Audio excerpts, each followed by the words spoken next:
तो आज की वीडियो में दोस्तों हम देखेंगे ट्रेन का कॉन्सेप्ट, है ना। तो कॉन्सेप्ट बस देखेंगे, इतनी चीज़ें देखेंगे जितनी रिक्वायर्ड है किसमें, अपन को ट्रेन के क्वेश्चन सॉल्व करने के लिए, ठीक है। तो speed equals to distance upon time, वो तो आपको पता होता ही है ना।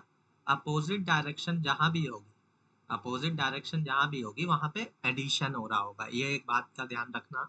और अगर सेम डायरेक्शन है, सेम डायरेक्शन लिखा है तो वहाँ पे नेगेटिव साइन आएगा। मतलब अगर बोला गया कि कोई आदमी है और कोई ट्रेन है, वो दोनों एक डायरेक्शन में चल रहे हैं, सेम डायरेक्शन में, तो वहाँ पे स्पीड जो है वो माइनस हो जाएगी, ठीक है। और अगर बोल दिया गया कि अपोजिट डायरेक्शन में चल रहा है तो स्पीड प्लस हो जाएगी, ठीक है। इतनी बात समझ में आ गई। अब आगे देखते हैं हम। इतनी बात अगर आपको समझ में आ गई है तो इसके बाद कॉन्सेप्ट दूसरा देखते हैं हम कि क्या। केस वन, तीन केस देखेंगे अपन, और तीनों केस में यही बताया गया है ना।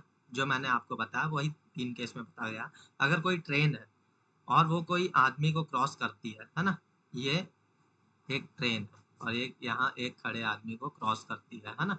ट्रेन की लेंथ कितनी है, एल टी, ठीक है। और आदमी की लेंथ तो कुछ होगी नहीं, है ना। तो स्पीड देखेंगे, स्पीड ट्रेन की क्या है, एस टी, और आदमी की स्पीड क्या है, एस एम। तो एस एम जो है, आदमी खड़ा है तो एस एम जीरो हो जाएगा, है ना। तो टाइम बताना है अपन को, तो टाइम क्या हो जाएगा, speed equals to distance upon time होता है, time equals to distance upon speed. Distance क्या है, डिस्टेंस ट्रेन की लेंथ है, एल टी, अपॉन स्पीड जो है वो आदमी की जीरो है, तो ट्रेन की कितनी हो जाएगी, एस टी, जो है L T upon S T. बस ये था, ठीक है। ये कौन सा केस है, ये पहला केस था। अब दूसरा केस अगर अपन हम देखेंगे, दूसरा केस इसमें मैं दिखाता हूँ आपको। दूसरा केस है कि अगर जो ट्रेन है वो एक ट्रेन है, उसकी लेंथ फिर से एल टी है, ठीक है। और स्पीड ट्रेन की क्या है, एस टी, ठीक है। एस टी ट्रेन स्पीड है, और एक आदमी है, वो क्या कर रहा है, अपोजिट डायरेक्शन में चल रहा है। मतलब ट्रेन इस साइड आ रही है, आदमी इस साइड चल रहा है, और आदमी की स्पीड क्या है, एस एम, ठीक है। तो क्या होगा, टाइम क्या होगा, time equals to distance upon speed होता। तो डिस्टेंस तो एल टी रहेगा हमेशा, और स्पीड क्या होगी, इस केस में मैंने बताया था अपोजिट है ना, तो स्पीड ऐड हो जाएगी। तो speed of train plus speed of man, ये ये लिखा है टोटल। ये चीज आपको ध्यान रखनी है। अब तीसरा केस मैं बताता हूँ आप लोग को कि तीसरा केस क्या है, ठीक है। तीसरे केस में क्या है, अब क्या है, ट्रेन जो है, कोई एक ट्रेन है, उसकी लेंथ फिर से एल टी है, ठीक है।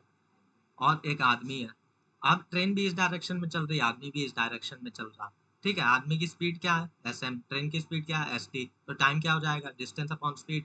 डिस्टेंस क्या है, एल टी, ट्रेन की लेंथ, और स्पीड क्या है, अब सेम डायरेक्शन है तो माइनस हो जाएगी स्पीड, तो speed of train minus speed of man. तो ये जो है हमारा फाइनल जो है वो गवर्निंग इक्वेशन, ये तीन समझ रहे हो है।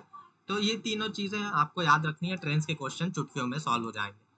अब आगे हम इस प्लेलिस्ट में क्वेश्चंस करेंगे, तो आपको क्वेश्चंस पे ध्यान देते हुए आगे के क्वेश्चन, ये कॉन्सेप्ट पे ध्यान देते हुए आगे के क्वेश्चंस को सॉल्व करना।